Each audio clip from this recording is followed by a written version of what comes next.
ಮಾಡ್ಕೊಂಡು ರೆಡಿ ಆಗೋಚು ಬೇಗ ಬೇಗ ಆಯ್ತು. ಮುಮ್ಮಡಿ ಕೃಷ್ಣರಾಜ ಒಡೆಯರ್ ತುಂಬ ಚೆನ್ನಾಗಿ ಮಾಡೋರೆ. Welcome back to my channel. ಎಲ್ಲರೂ ಚೆನ್ನಾಗಿದ್ದೀರಾ ಅಂತ ಅಂದ್ಕೊಳ್ತಾ ಇವತ್ತಿನ ವೀಡಿಯೋನ ಶುರು ಮಾಡ್ತಾ ಇದ್ದೀನಿ. ಇವತ್ತಿನ ಸ್ಪೆಷಲ್ ಅಥವಾ ಇವತ್ತು ಯಾವುದ್ರ ಬಗ್ಗೆ ವೀಡಿಯೋ ಮಾಡ್ತಿದ್ದೀನಿ ಅಂತಂದರೆ, ನಿಮ್ಮೆಲ್ಲರಿಗೂ ಗೊತ್ತಿರೋ ಹಾಗೆ ಇವಾಗ ವಿಂಟರ್ ವೆಕೇಷನ್ಸ್ ಅಂದರೆ ಕ್ರಿಸ್ಮಸ್ ಹಾಲಿಡೇಸ್ ಶುರುವಾಗಿದೆ ಮಕ್ಳಿಗೆಲ್ಲರಿಗೂ. ಮಕ್ಳಿಗೆ ರಜಾ ಇರೋದ್ರಿಂದ ಎಲ್ಲರೂ ಹೊರಗೆ ಹೋಗೋಣ ಅಂತ ಪ್ಲ್ಯಾನ್ ಮಾಡ್ಕೊಂಡಿದ್ದೀವಿ.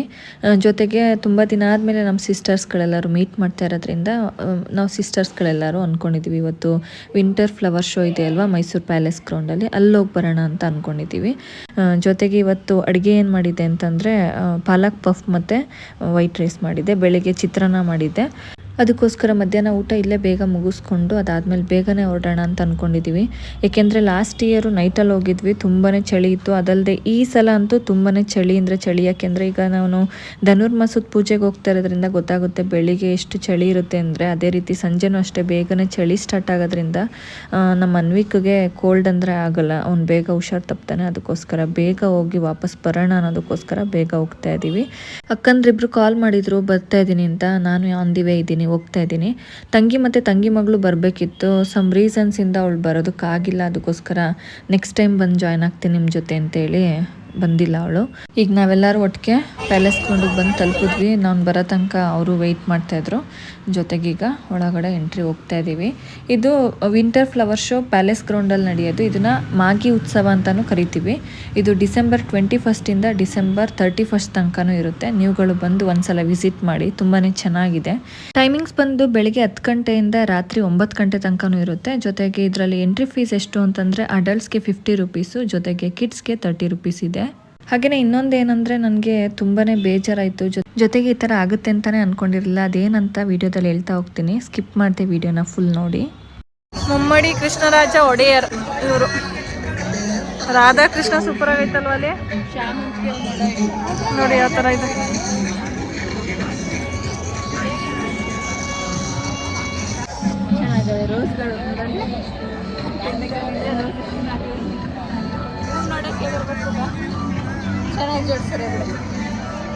ತುಂಬ ಚೆನ್ನಾಗಿ ಮಾಡೋರೆ. ಫ್ಲವರ್ ಎಲ್ಲೋದ್ರು ಫ್ಲವರ್ಸು ತುಂಬ ಚೆನ್ನಾಗಿತ್ತು. ವೆರೈಟೀಸ್ ಆಫ್ ಫ್ಲವರ್ಸ್ ಇತ್ತು. ಜೊತೆಗೆ ಇಲ್ಲಿ ನೀವು ನೋಡ್ಬೋದು ಸೇವಂತಿಗೆ ಹೂಲಿ ಎಷ್ಟು ಕಲರ್ಸ್ ಇದೆ ಅಂತ. ಇದೆಲ್ಲ ನೋಡಿಕೊಂಡು ಇಲ್ಲಿಂದ ಎಂಟ್ರೆನ್ಸ್ ನಮ್ಮದು ಸ್ಟಾರ್ಟ್ ಆಗೋದು. ಇವಾಗ ಒಳಗೆ ಹೋಗ್ತಾ ಇದ್ದೀವಿ.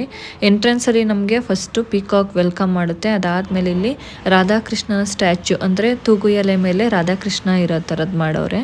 ತುಂಬಾ ಚೆನ್ನಾಗಿದೆ. ನೈಟ್ ಆದಮೇಲೆ ಲೈಟಿಂಗ್ಸ್ ಜೊತೆಗೆ ಇದೆಲ್ಲ ಪಿಕ್ಚರ್ಸ್ಗಳಾಗ್ಬೋದು, ಫ್ಲವರ್ ಶೋನ ನೋಡಿದ್ರೆ ತುಂಬ ಚೆನ್ನಾಗಿರುತ್ತೆ.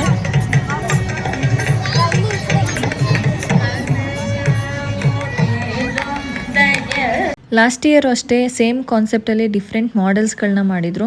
ಈ ವರ್ಷವೂ ಅಷ್ಟೇ. ಇಲ್ಲಿನ ಹೈಲೈಟ್ ಏನು ಅಂತಂದರೆ ಈ ಶೃಂಗೇರಿ ಶಾರದಾಂಬ ಟೆಂಪಲ್ಲು ತುಂಬಾ ಚೆನ್ನಾಗಿ ಮಾಡಿದರು, ಅದ್ಭುತವಾಗಿತ್ತು.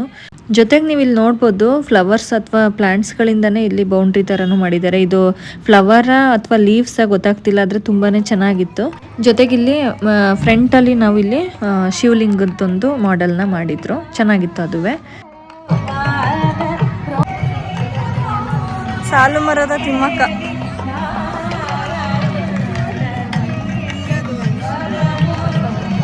ಇವರು ಸುಮಾರು 4.25 ಕಿಲೋಮೀಟರ್ ಉದ್ದಕ್ಕೂ 385 ಆಲದ ಮರಗಳನ್ನ ಸೇರಿದಂಗೆ 800ಕ್ಕೂ ಹೆಚ್ಚು ಮರಗಳನ್ನ ಬೆಳೆಸಿದ್ದಾರೆ. ಒಟ್ಟಾರೆಗೆ ಹೇಳಬೇಕು ಅಂದರೆ ಪರಿಸರ ಸಂರಕ್ಷಣೆಗೋಸ್ಕರನೇ ತಮ್ಮ ಬದುಕನ್ನು ಮುಡುಪಾಗಿಟ್ಟವರು. ಜೊತೆಗೆ ಇವರು ಸುಮಾರು 114 ವರ್ಷದ ತನಕ ಜೀವಿಸಿದ್ರು. ಇತ್ತೀಚೆಗಷ್ಟೇ ನಾವು ಇವ್ರನ್ನ ಕಳ್ಕೊಂಡ್ವಿ. ಅಲ್ಲಿಂದ ಮುಂದೆ ಹೋಗ್ತಿದ್ದಾಗೆ ವರ್ಲ್ಡ್ ಕಪ್ ವಿನ್ನಿಂಗ್ ಟ್ರೋಫಿದು ಒಂದು ಮಾಡೆಲ್ನ ಮಾಡಿದರು. ಅಂದರೆ ವರ್ಲ್ಡ್ ಕಪ್ ಇಂಡಿಯನ್ ವುಮೆನ್ಸ್ ಕ್ರಿಕೆಟ್ದೊಂದು, ಅದ್ರ ಪಕ್ಕದಲ್ಲಿ ನೆಕ್ಸ್ಟು ಕಬಡ್ಡಿ ಟೀಮ್ದು ಗ್ರೂಪ್ ಫೋಟೋ, ಜೊತೆಗೆ ಬ್ಲೈಂಡ್ ಇಂಡಿಯನ್ ವುಮೆನ್ ಕ್ರಿಕೆಟ್ ಟೀಮ್ದು ಫೋಟೋ, ಅದಾದಮೇಲೆ ಖೋಖೋ ಟೀಮ್ದು ಫೋಟೋಸ್ನ ಹಾಕಿದ್ರು. ಈ ಸಲ 2 ಟ್ರೋಫಿನೂ ನಮ್ದಾಗಿದೆ ಅಂತೂ ತುಂಬಾ ಖುಷಿ ಇದೆ. ಅಂದರೆ ವುಮೆನ್ಸ್ ಕ್ರಿಕೆಟ್ ಮತ್ತು ಬ್ಲೈಂಡ್ ವುಮೆನ್ಸ್ ಕ್ರಿಕೆಟ್ ಎರಡರಲ್ಲೂ ವರ್ಲ್ಡ್ ಕಪ್ ಗೆದ್ದಿದ್ದಂತೂ ತುಂಬ ಖುಷಿ ಇದೆ. ಜೊತೆಗೆ ಹೆಣ್ಮಕ್ಳೇ ಸ್ಟ್ರಾಂಗ್ ಹೋಗುರು ಅಂತ ಹೇಳ್ತಾ ನೆಕ್ಸ್ಟ್ ಅಲ್ಲಿಂದ ಮೂವ್ ಆದರೆ ಇಲ್ಲಿ ಮ್ಯಾಂಗೋದೊಂದು ಮಾಡೆಲ್ನ ಮಾಡಿದ್ದಾರೆ. ಇದರಲ್ಲಿ ಒಂದಷ್ಟು ಜನ ಅಲ್ಲಿ ಸೆಲ್ಫೀಸ್ ಎಲ್ಲ ತಗೋತಿದ್ರು. ಹಂಗೆ ನಾನು ಅನ್ವಿಕ್ ಮತ್ತು ಗ್ರೀಷ್ಮಂಗೆ ಫೋಟೋಸ್ ಎಲ್ಲ ತಗೊಂಡೆ. ಅಲ್ಲಿಂದ ಮುಂದೆ ಬಂದರೆ ಒಂದಷ್ಟು ಮಕ್ಕಳದು ಕಾರ್ಟೂನ್ಸ್ಗಳದ್ದು ಇಮೇಜಸ್ಗಳನ್ನ ಮಾಡೆಲ್ ಮಾಡಿದರು. ಇಲ್ಲಿ 7 ತಲೆ ಸರ್ಪದ ಮೇಲೆ ಚಿಕ್ಕ ಕೃಷ್ಣ ಡ್ಯಾನ್ಸ್ ಮಾಡೋದಾಗಿರ್ಬೋದು, ಜೊತೆಗೆ ಸ್ಕ್ವಿರಲ್ ಸೈಕ್ಲಿಂಗ್ ಮಾಡೋದು. ಅದಾದಮೇಲೆ ನೆಕ್ಸ್ಟ್ ಇಲ್ಲಿ ಬನ್ನೀಸು, ಅದ್ರ ಪಕ್ಕ ಇಲ್ಲಿ ಆಮೆದೊಂದು ಚಿತ್ರ ಮಾಡಿದ್ದಾರೆ. ಅದಾದಮೇಲೆ 2 ಬರ್ಡ್ದು ಅಂದರೆ ಲವ್ ಬರ್ಡ್ಸ್ ಅಂತ ಹೇಳ್ಬೋದು ಅಥವಾ ಪ್ಯಾರೆಟ್ ಅಂತ ಹೇಳ್ಬೋದು, ಅದೊಂದು ಮಾಡೆಲ್ ಮಾಡಿದ್ದಾರೆ. ನೆಕ್ಸ್ಟು ಫೇವ್ರೆಟ್ ಛೋಟಾ ಭೀಮ್ದೊಂದು ಮಾಡಿದ್ದಾರೆ ಮಾಡೆಲ್ಲು. ಅದ್ರ ನೆಕ್ಸ್ಟು ರ್ಯಾಬಿಟ್ಟು ಕ್ಯಾರೆಟ್ ಇಟ್ಕೊಂಡಿರೋ ಥರ ಒಂದು ಮಾಡಿದ್ದಾರೆ.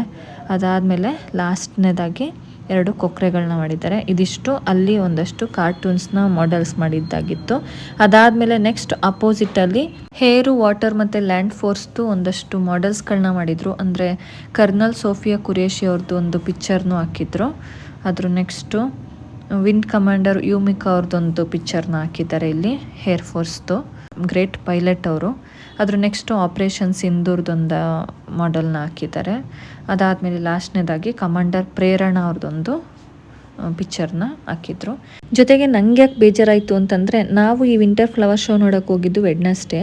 ಆದರೆ ನಾಳೆ ಅಂದರೆ ಡಿಸೆಂಬರ್ 25 ಕ್ರಿಸ್ಮಸ್ ಡೇ ದಿನ ಇದೇ ಪ್ಯಾಲೇಸ್ ಗ್ರೌಂಡಲ್ಲಿ ಹೀಲಿಯಂ ಗ್ಯಾಸ್ ಸಿಲಿಂಡರ್ ಬ್ಲಾಸ್ಟ್ ಆಗಿ 3 ಜನ ತೀರ್ಕೊಂಡಿದ್ದಾರೆ. ಜೊತೆಗೆ ಒಂದು 4-5 ಜನಕ್ಕೆ ಇಂಜುರಿಗಳು ಕೂಡ ಆಗಿದೆ.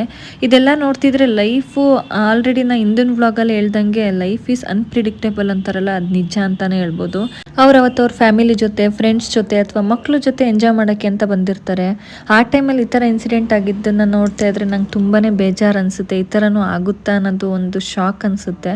ಅದಕ್ಕೆ ನಾನು ಹೇಳೋದು, ಇರೋ 4 ದಿನದಲ್ಲಿ ನಮ್ಮ ಫ್ಯಾಮಿಲಿ ಜೊತೆ ಹಾಗೆ ನಮ್ಮನ್ನು ಇಷ್ಟಪಡೋರ ಜೊತೆ ಒಳ್ಳೆ ರೀತಿಯಲ್ಲಿ ಬದುಕೋಣ ಅಂತ ಹೇಳ್ತೀನಿ.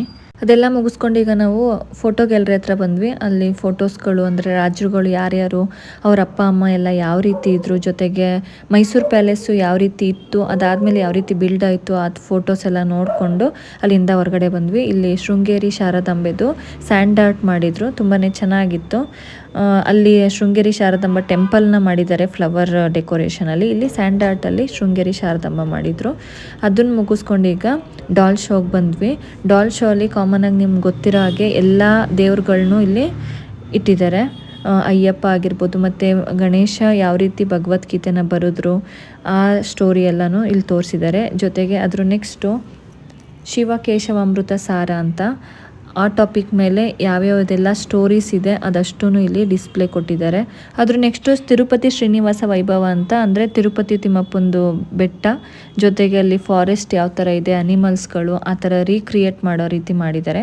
ತುಂಬಾ ಚೆನ್ನಾಗಿತ್ತು. ಲಾಸ್ಟ್ ಇಯರು ನವದುರ್ಗೆಯರು ಆ ಕಾನ್ಸೆಪ್ಟ್ನ ಮಾಡಿದರು, ಮತ್ತು ಅಷ್ಟಲಕ್ಷ್ಮಿದು ಮಾಡಿದರು. ಈ ಸಲ ಬೇರೆ ಕಾನ್ಸೆಪ್ಟ್ ಮಾಡಿದ್ದಾರೆ. ಜೊತೆಗೆ ಇಲ್ಲಿ ನೆಕ್ಸ್ಟು ಮಾದೇಶ್ವರನ ಬೆಟ್ಟ, ಅಂದರೆ ಹರಹರ ಮಹಾದೇವನ ಒಂದು ಕಾನ್ಸೆಪ್ಟ್ ಮೇಲೆ ದೇವಸ್ಥಾನ, ಮಠ ಮತ್ತು ಗೋಪುರ ಅದೆಲ್ಲನೂ ತೋರಿಸಿದ್ದಾರೆ. ಕೊನೆಯದಾಗಿ ಸಂಪೂರ್ಣ ರಾಮಾಯಣ ಅನ್ನೋ ಒಂದು ಕಾನ್ಸೆಪ್ಟಲ್ಲಿ ಏನೇನೆಲ್ಲ ಘಟನೆಗಳು ಬರುತ್ತೆ, ಯಾರ್ಯಾರೆಲ್ಲ ಬರ್ತಾರೆ ಅನ್ನೋದನ್ನ ತೋರಿಸಿದ್ದಾರೆ. ಇದಿಷ್ಟನ್ನು ಮುಗಿಸ್ಕೊಂಡು ನಾವು ಅಲ್ಲಿಂದ ಹೊರಟ್ವಿ. ನಾನು ಮೈಸೂರಿಯನ್ನಾಗಿ ಈ ಥರ ಪ್ಲೇಸ್ಗಳನ್ನೆಲ್ಲ ವಿಸಿಟ್ ಮಾಡೋದಕ್ಕೆ ತುಂಬಾ ಇಷ್ಟ ಆಗುತ್ತೆ. ಅದೇ ರೀತಿ ನಿಮ್ಮೂರಲ್ಲಿ ಯಾವ ಪ್ಲೇಸ್ನ ವಿಸಿಟ್ ಮಾಡೋದಕ್ಕೆ ನಿಮ್ಗೆ ಇಷ್ಟ ಅನ್ನೋದನ್ನ ಕಮೆಂಟ್ ಮಾಡಿ ತಿಳಿಸಿ ಅಂತ ಹೇಳ್ತಾ, ಇದಿಷ್ಟು ಇವತ್ತಿನ ವ್ಲಾಗ್ ಆಗಿತ್ತು. ಈ ವಿಡಿಯೋನ ಇಲ್ಲಿಗೆ ಎಂಡ್ ಮಾಡ್ತಿದ್ದೀನಿ.